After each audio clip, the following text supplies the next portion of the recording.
10-12 ಬೇಗ ಬಂದ್ಬಿಟ್ಟವಲ್ಲ. 32 ಕಿಲೋಮೀಟ್ರ್ ಇಷ್ಟು ಬೇಗ ಹೊಡೆದ್ಬಿಟ್ವಾ? ಹಾಂ, ಅದೇನೋ ರೋಡ್ ಚೆನ್ನಾಗಿತ್ತು ಹಿಡ್ದೆ ಹಂಗೆ.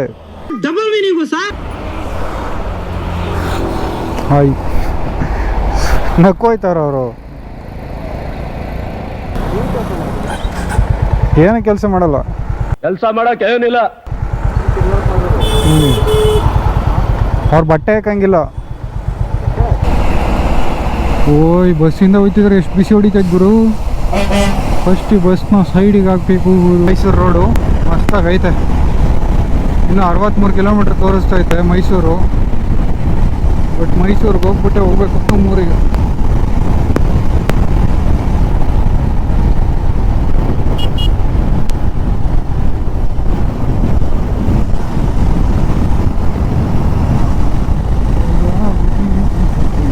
इतना सुकून.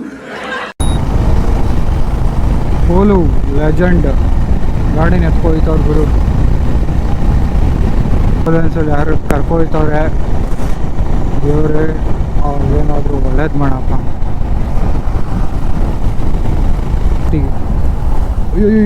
ಹೋಯ್ತು ಹೋಯ್ತು ಹೋಯ್ತು.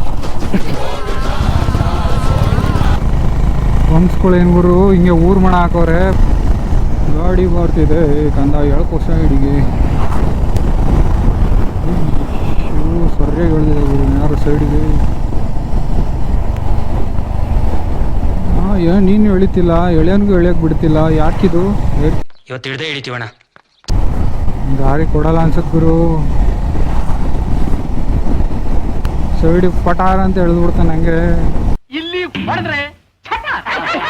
ಓ ಇವನ್ ಯಾರು ಗುರು?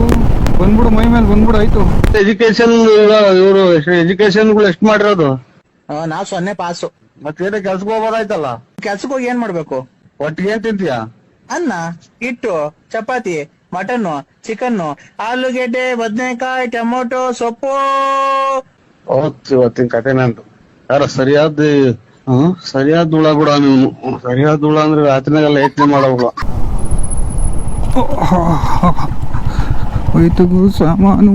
ಬೆಳಿಗ್ಗೆಯಿಂದ ಯಾರ ಮುಂದೆ ಆದ್ರೂ ಕಷ್ಟ ಹೇಳ್ಕೊಳ್ಳೋಣ ಅಂದ್ರೆ ನನ್ನ ಯಾರು ಕೇಳಲೇ ಇಲ್ಲ.